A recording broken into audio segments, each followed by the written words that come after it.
Austrália hakarak foi apoio para a defisiensia e a Timor-Leste.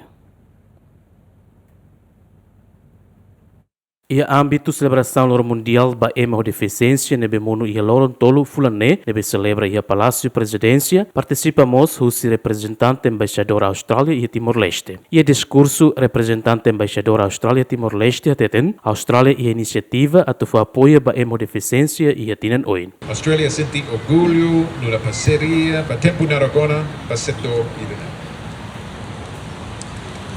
Tinan oin Australia se tama ia capítulo von ida iha itania passaria ho Timor-Leste con ba direito defisiensia ne. A minha programa von programa ba direito ema ho defisiensia se halo parte iha Australia ne iniciativa von nebe for apoio para desenvolvimento humano e Timor.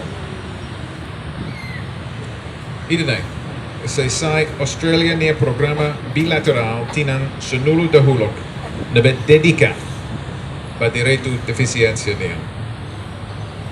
Idene se subisu hamutuk ho organização ema ho defisiensia sira atu hametin sira ne liderança no capacidade. Namos subisu atu hadia acesso para ema ho defisiensia e a área saúde, educação no específico para deficiência e serviço atendimento violência baseada em gênero. A minha para itania passarias se continua na fata. Até na katak.